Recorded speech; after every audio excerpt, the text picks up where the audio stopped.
So now our guy Brad, he describes himself as like a greyhound. He rides his bike all over the place in Orange County. He said, we're always hungry. For him, he's always hungry because he's burning off thousands of calories a day. And his day is a quest for bottles and things that he can return. Because he doesn't panhandle. I saw a lot of that. In Santa Barbara, I mean, if you hang out at the redemption centers, it's almost unbelievable. And then what's funny is you go to the kind of the more exclusive establishments, and they're chasing the people that are coming to get survival, the coffee money. When you see the greed at this low level, they don't give them the bottles. They should be up. But then there's the free box. There's the free box. Free what? Free box. There's examples of the heart trying to come out. Like at Isla Vista in Santa Barbara. That's where my son lives. They have a free box at the college. Yeah, my son goes to Santa Barbara City College. And this is at the other one. UCSB? Yeah. And when all the kids leave, all the furniture goes there. Right, out in the street. Yeah. And it's a big area, and they let it happen. And then people are trying to follow that. And the guys in City Repair, they set up a little library on a pole, like about this big, with a little lean-to thing on it. And they said that 8,000 of those have gone around the world already.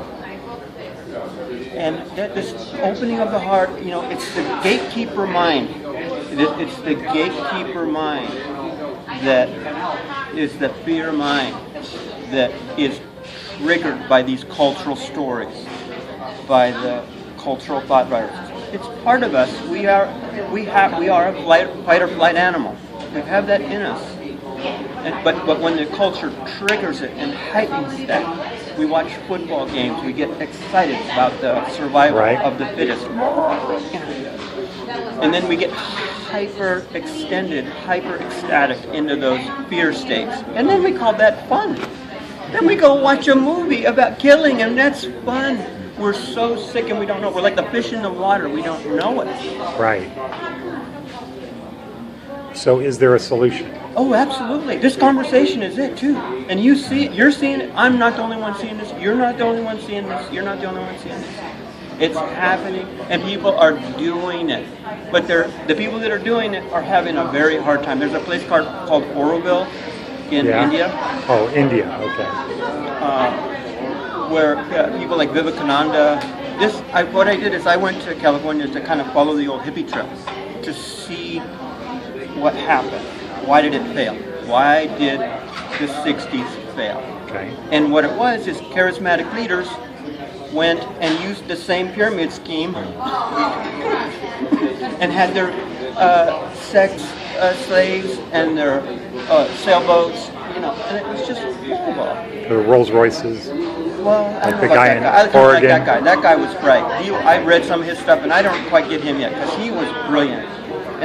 But anyway, I followed some others that were smaller than him, and it was the same thing. And then everybody's scared. They're running away to the commune.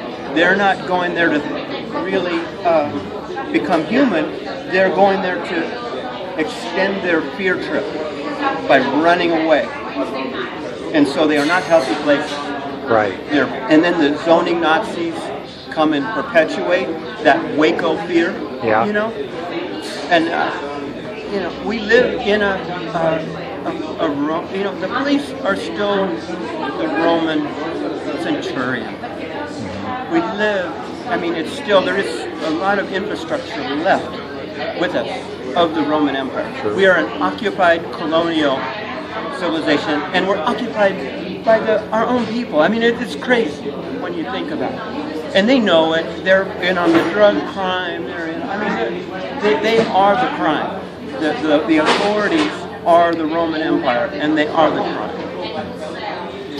And it's just, and it's sad because those people aren't happy either. Yeah. They are our brothers and sisters, And they know it. I mean, there's books about this. There's people that 1 in 10,000 comes out and tries to do something. That's the kind of part of the problem, is going against your herd. Right. Is very difficult. There was like one guy that in the whole 4,000 military that tried to say that going into Iraq was unconstitutional. One guy out of 4 million. But there's really more trying to do it. They don't get to the news. Right. Yeah. There's 1 in 10,000 that's saying no. But you can't do it violently. As soon as you become violent, you've now joined the other side. You've joined the evil spirit. Right. You've joined the spirit of destruction, the spirit of craziness, the spirit of insanity. Okay, so let's have a wrap up. What's your message that you want to get out there? Love in a sense of a fellowship, some kind of universal brotherhood, sisterhood. We don't even have a word for it. I gotta say, brotherhood and sisterhood. We don't even have a word. I don't even like the word humanity because it's got a bunch of negative connotations with baggage with it. We need a whole new language almost of unity, and it's easy to find one thing wrong with that idea and then throw everything out of that unity. It's easy to find one person that can exploit unity, but that's what they're doing. We are kind of already unified as a herd, and being exploited by the extraction grid. So it's not like this is something new. Right.